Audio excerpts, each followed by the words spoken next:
Por otro lado, voy a contarte un secreto en el que yo por mi parte en estos momentos no creo en absoluto, pese a que, cuando trato de trabajar y pensar, la tiniebla que desde lejos cae sobre mí a todo mi alrededor tal vez pudiera convencerme, pero tiene que ser verdad.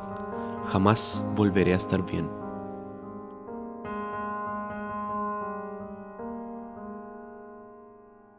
La metamorfosis es como beber un vaso de alcohol bien cargado. Al principio no sabe muy bien, da náuseas, pero luego de un rato es posible sentir aquel gusto amargo pero placentero que queda en la boca.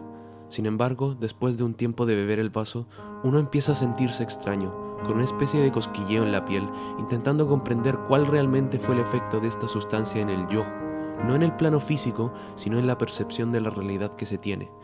Después de leer este maravilloso libro, uno siente una especie de satisfacción combinada con una extraña intranquilidad, pero al realizar una retrospección de lo que se acaba de leer, es posible llegar al fondo de la aparentemente inofensiva historia de Gregorio Samsa, la cual es extremadamente triste, pero también completamente cierta, pues representa ciertos aspectos de la condición humana de una manera muy certera. Esta gran obra refleja, más allá de aquello que sentía su autor, algo que es innato y corresponde a la conciencia por definición y que resulta tormentoso, y esa es la carencia de lógica y la razón de ser aparente de la existencia en sí. La Metamorfosis es un relato del escritor judío Franz Kafka, publicado en el año 1915. Esta historia trata sobre un comerciante llamado Gregorio Samsa, quien una mañana se ve transformado en un horrible insecto. Este cambio, obviamente, le presenta la incapacidad de relacionarse con el mundo de la manera en la que lo hacía antes como ser humano, tanto dentro de su ambiente familiar como en su trabajo. Al haber pasado esto, su familia se ve desconcertada por este solo hecho y al mismo tiempo sin saber qué hacer para subsistir, pues Gregorio era la principal fuente de ingresos en su casa. Esto causa que progresivamente el miedo y la incertidumbre que tiene la familia del comerciante con respecto a su condición se transformen en indiferencia, pues ya no resulta de utilidad en la casa y se va convirtiendo poco a poco en una molestia. Desde ya podemos ver uno de los aspectos más llamativos del trasfondo de este relato, la manera en que el ser humano, al verse limitado a la percepción de su propia conciencia, termina viendo al resto de los seres como meras herramientas, cosas que cumplen una función en nuestras vidas, más que otros seres que realmente existen y tienen relevancia. En realidad, es prácticamente imposible que sea de otra manera, pues nunca va a ser capaz uno de ver las cosas como las vería otro ser, otra conciencia. Por ende, no existe ningún punto para comparar la experiencia de uno con la del resto de los seres, lo cual nos lleva a analizar a las otras personas vinculando su forma de actuar, su interacción con el entorno, a ciertas sensaciones o experiencias que nosotros hemos sentido al actuar de manera similar. Esto es lo que denominamos empatía, la capacidad del ser humano de utilizar sus propios términos para interpretar a otros, ponerse en los zapatos de otros, sin la necesidad de ser o de vivir la experiencia desde el punto de vista de otra persona. Sin embargo, este punto de comparación no es una manera fidedigna de interpretar la complejidad y la percepción del resto, y siempre existirá en nuestras mentes una duda existencial enorme. Si el resto de las personas realmente son como aparentan ser.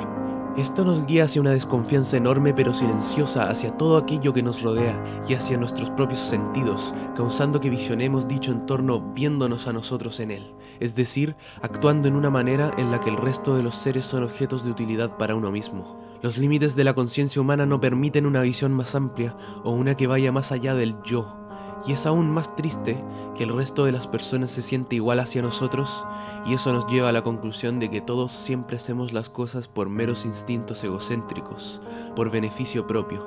El niño no ayuda a la abuela a cruzar la calle por un mero sentido de solidaridad, sino porque le hace sentir bien, le causa autosatisfacción, pues al niño se le ha enseñado que ayudar al resto nos hace buenas personas, y porque el niño intenta verse a sí mismo en los zapatos de la abuela, sin así salir de sus propios parámetros de percepción. Todo lo que hacemos tiene una finalidad egoísta. Toda esta reflexión puede ser tanto liberadora como también la causal de angustia, ansiedad y miseria existencial. Uno llega a darse cuenta que toda relación entre seres humanos es egoísta, que uno no ama a la madre porque así debe ser, sino porque dicha relación es impulsada por la cultura como algo que debe ser. Y alejarse de los patrones sociales es incierto, da miedo, mientras que atenerse a dichos patrones es más cálido, reconfortante, estimulante. La totalidad de la razón vendría a ser, entonces, no mucho más que un mecanismo para adaptarse a una existencia y una realidad que no podemos comprender. La conclusión sería que el egocentrismo es inevitable, que el ego es lo único que podemos llegar a comprender verdaderamente, y esto nos lleva a sentirnos extremadamente solos, Nunca sabremos cómo se sienten los otros o cómo se siente ser otra cosa u otro ser. Nunca sabremos cómo es verdaderamente la realidad o si ésta realmente existe. Pero lo peor de todo es que esta misma premisa es inaceptable culturalmente. Tendemos a rechazar en la sociedad a aquellos seres que clasificamos como egoístas o poco empáticos, incapaces de ver más allá de sus propios parámetros, y resulta difícil explicar a otros o a uno mismo que dicha inspección de la realidad no es posible. Toda esta angustia existencial quita al ser la motivación de vivir, las ganas de desempeñarse en aquello que le apasiona y al final causa que se adopte un sentimiento de nula autoestima, de poco valor propio y una pérdida total del deseo en sí, lo cual hunde a este ser en la desesperación.